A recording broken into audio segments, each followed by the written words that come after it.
Hello and happy Monday from Radically Rational and radicallyrational.com. Let's see, flooding and an earthquake, and still the Chargers played their game last night. I'm not sure really how wise that was. And we got Monday Night Football coming up tonight. Joe and Troy as the Ravens take on the Commanders. Looking forward to that. And why does Joe Buck take all this stuff from fans? The guy is an absolutely great broadcaster.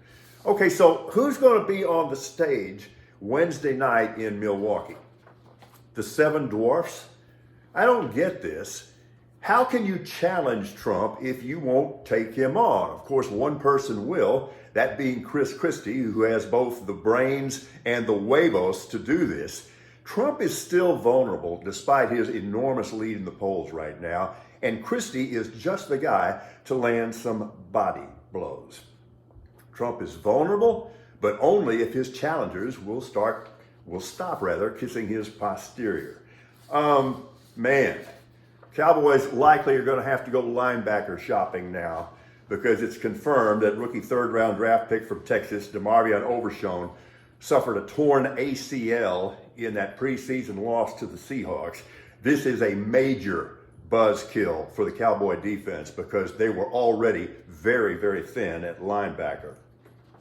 Team meeting time for the Astros in the clubhouse following the fact they got swept by the Mariners. A couple of guys spoke up. For example, Martin Maldonado said this is a slap in the face and a wake-up call. So this may be getting away from the Astros right now. They're 2.5 back of the Rangers, and they only lead the Mariners by a half game now in the race for second place at the moment.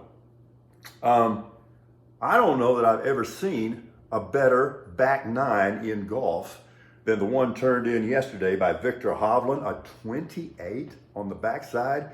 He finishes with a course record 61 and wins that event just outside of Chicago by 2 shots over Scotty Scheffler. That was just amazing. Yeah, I'm a little surprised that Aaron Rodgers is going to see some preseason action in the Jets' final preseason game against the Giants. He hasn't played in a preseason game since way back in 2018. This story was just heartbreaking. How else can we treat the news that after scoring the only goal in Spain's World Cup Championship win over England, Olga Carmona learned her father had died Friday after a long illness? Her quote later on social media, "I know you've been watching me tonight and you're proud of me. Rest in peace, Dad." Okay, Bengals running back Joe Mixon, he ain't talking to reporters following his acquittal on an aggravated menacing charge.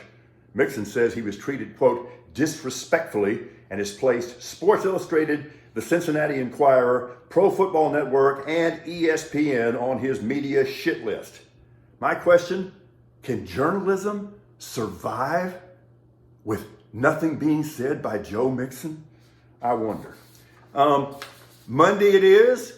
A lot of people going back to school today, both at the collegiate and the high school level. I have the honor of teaching at SAC this semester. We get started a week from today, so we're wishing everybody a wonderful and safe school year. And who knows, maybe we'll get some rain tomorrow. Have a great one. We're Radically Rational.